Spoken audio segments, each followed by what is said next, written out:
আসসালামু আলাইকুম। 2026 শিক্ষাবর্ষের অষ্টম শ্রেণীর ইংরেজি বিষয়ের বার্ষিক পরীক্ষার নতুন সিলেবাসের আলোকে নতুন মানবন্টন অনুসারে আজকে আমরা আলোচনা করব ইউজিং নান ফিনিটস অর্থাৎ আনসার টু দ্য কোশ্চেন নং 6। এই নান ফিনিটের টপিকসটির বিস্তারিত প্র্যাকটিস সহ আলোচনা করব, অর্থাৎ আমরা প্র্যাকটিস করব সহ। দেখতে পাচ্ছ স্ক্রিনে উত্তর আছে এবং প্রশ্ন রয়েছে।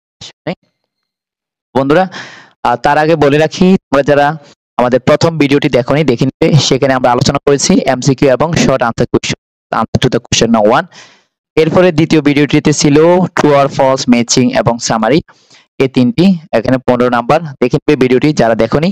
এরপর হচ্ছে কবিতা অংশ থেকে তোমাদের 10 নাম্বার থাকবে। সেখানে মেটাফোর্স অর্থাৎ রূপকগুলি শনাক্ত করতে হবে, সেই ভিডিওটি আমরা আপলোড করে দিয়েছি, দেখে নিবে না দেখলে। এরপরে কোহেসিভ ডিভাইস, এই টপিকটি অনেকের জন্য নতুন হতে পারে, যারা বোঝো না তারা আমাদের ভিডিওটি দেখে নিবে। আমরা বিস্তারিত প্র্যাকটিস আলোচনা করেছি। অর্থাৎ এখানে কনজাংশন বোঝায়, অর্থাৎ দুইটি বাক্য বা শব্দকে সংযুক্ত করে। তো এটা 10 নাম্বার থাকবে, আমরা আলোচনা করে দিচ্ছি, ভিডিওটি দেখে নিবে। এরপর হচ্ছে রাইট ফর্ম অফ ভার্বের আলোচনা করেছি, দেখে নিবে যারা দেখোনি।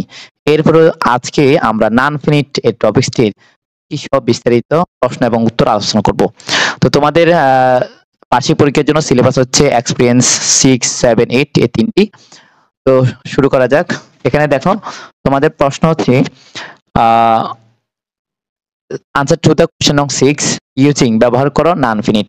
বন্ধুরা, ফিনিট ভার্ব আর নান ফিনিট ভার্ব কি যদি না জানো তাহলে তোমরা দেখে নিবে। একটু বলে দিই, নান ফিনিট ভার্ব বলতে সাধারণত জিরান্ট পার্টিসিপল ইনফিনিটিভকে বোঝায়। এই যে দেখো তোমাদের এখানে প্রশ্নে রয়েছে জিরান্ট পার্টিসিপল ইনফিনিটিভ, অর্থাৎ জিরান্ট বলতে ভার্বের সাথে আইএনজি, পার্টিসিপল বলতে ভার্বের সাথে আইএনজি হয় অথবা ইডি হয়। ইডি হলে ফার্স্ট পার্টিসিপল আর আইএনজি হলে প্রেজেন্ট পার্টিসিপল। আর ইনফিনিটিভ বলতে 2 + ভার্ব 1।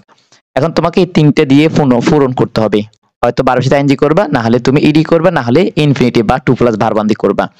আর ফিনিট ভার্ব বলতে যেমন আই ইট রাইস, এই ইট হচ্ছে ফিনিট ভার্ব। আর I like to eat, like to eat আমি তোমাদেরকে একটু দেখাই, লিখে দেখাই দিই, তাহলে বুঝতে পারবে। এই যে দেখো একটা জিনিস দেখো, যদি তুমি লেখো আই ই এ টি, হ্যাঁ, আই ইট রাইস যদি বলো আমি ভাত খাই, তাহলে এখানে এই যে ইটটা হচ্ছে ফিনিট ভার্ব, ইট, এটা হচ্ছে ফিনিট ভার্ব। আর নন ফিনিট ভার্ব বলতে 2 + ভার্ব 1 হবে বা আইএনজি হবে বা ইডি হবে। যেমন আই লাইক, তুমি যদি বলো আই লাইক, হ্যাঁ, আই লাইক টু ইট, তো এখানে এই যে দেখো দ্বিতীয় ভার্বটা হচ্ছে ইনফিনিটিভ, আরে নন ফিনিটিভ, অর্থাৎ এই যে এটা হচ্ছে 2 + ভার্ব 1, এটা হচ্ছে কি ইনফিনিটিভ, অর্থাৎ ইনফিনিটিভ বা জিরান্ট বা পার্টিসিপল সেগুলো হচ্ছে নন ফিনিট ভার্ব। আর আই লাইক আমি পছন্দ করি, এটা হচ্ছে ফিনিট ভার্ব। আশা করি বন্ধুরা বুঝতে পেরেছো। লাইক হচ্ছে ফিনিট ভার্ব আর টু ইট ইনফিনিটিভ ভার্ব, অর্থাৎ ইনফিনিটিভ বলতে তিনটা জিনিসকে বোঝায়। এই যে হয়তো আমি দেখাই, এই যে জিরান পার্টিসিপল ইনফিনিটিভ। বন্ধুরা দেখো আমরা এখন প্র্যাকটিস করি ফেসেস 1। তোমরা এটা যদি প্র্যাকটিস করো, এই যে প্র্যাকটিস করবে তোমরা, তাহলে বুঝতে পারবে। এই ফেসটি পড়ে তোমাদেরকে বুঝে আনসার করতে হবে। এই যে দেখো আনসার আমরা একসাথে দিয়ে দিচ্ছি। এখানে দেখো টু ক্লিয়ার হবে, টু ক্যাপচার হবে, ফিলিং এটা আইএনজি বা পার্টিসিপল আর কি। তারপরে এটা ইনফিনিটিভ, এটা জিরান্ট। এই 1 থেকে 14 পর্যন্ত দেখো, একসাথে তোমরা উত্তরগুলো লিখে নাও, আমরা পরে শুধু প্রশ্ন দেখাবো। এই যে 1 থেকে 14, 15 পর্যন্ত রয়েছে, এই যে 1 থেকে 15। আবারও দেখো এই যে 1 2 3 4 5 6 7 8 9 10, এই যে প্র্যাকটিস 15 পর্যন্ত আজকে আমরা করব। আশা করি উত্তরগুলো লিখে নিয়েছো বা দেখে নিয়েছো বা স্ক্রিনশট নিয়ে রেখেছো। এবারে দেখো আমরা শুধু প্র্যাকটিস করি। তো 1 নং প্যাসেজ, এরপর দেখো 2 নং প্যাসেজের জন্য হচ্ছে এই যে, তো এই যে 2 নং প্যাসেজ আছে, এখানের বাকি অংশ এখানে আছে। তো এই যে তো এটার উত্তর তোমরা এখানে দেখতে পেরেছো, এই যে 2 নং এর প্রশ্ন উত্তর। এরপরে 3 নং প্যাসেজ দেখো, এটা একটা প্রশ্ন। তো এখান থেকে তোমাকে এখন বুঝে সঠিক আনসারগুলো করতে হবে, অর্থাৎ এখানে কি 2 + ভার্ব 1 হবে নাকি ভার্বের সাথে আইএনজি হবে, কি হবে, সঠিক আনসারটা করতে হবে। এরপর দেখো 4 5 একসাথে দেখে নাও।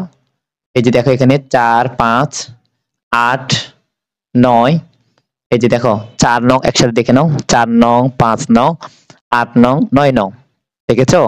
প্রশ্ন উত্তর কিন্তু এখানে আছে, দেখো একসাথে দেখে নাও। 6 নংটা পরে দেখাচ্ছি। দেখো 4 5 8 9 একসাথে দেখে নাও বা স্ক্রিনশট নিয়ে রাখো। এবারে দেখো 6 নং, দেখো 6 6 6 10, 6 10 দেখে নাও, 6 10 6 10 6 10। এবার দেখো 7, এই যে 7, 7-এর বাকি অংশ উপরে আছে দেখাচ্ছি। এই যে 7, এই যে 7-এর বাকি অংশ হচ্ছে এখানে, এই যে 7-এর বাকি অংশ এখানে। এরপরে হচ্ছে দেখো এই যে 11, দেখো একসাথে, এই যে 11 11 এখানে আছে, বাকি অংশ এই যে এখানে আছে। হ্যাঁ, দেখতে পেরেছো? এরপরে হচ্ছে এই যে দেখো একসাথে দেখে নাও, 12 13 15, তিনটে একসাথে দেখে নাও, 12 13 15 12 13 15। এরপরে আর একটি আছে 14 নাম্বার, এই যে 14। তো বন্ধুরা আশা করি বুঝতে পেরেছো। তোমাদের বার্ষিক পরীক্ষায় নতুন মান বন্টনের নতুন সিলেবাসে কিন্তু এইভাবেই প্রশ্ন হবে। তো তোমরা প্র্যাকটিস করো, তাহলে ভালো একটা রেজাল্ট করতে পারবে। আজকের ভিডিওটি এখানে শেষ করছি। আল্লাহ হাফেজ।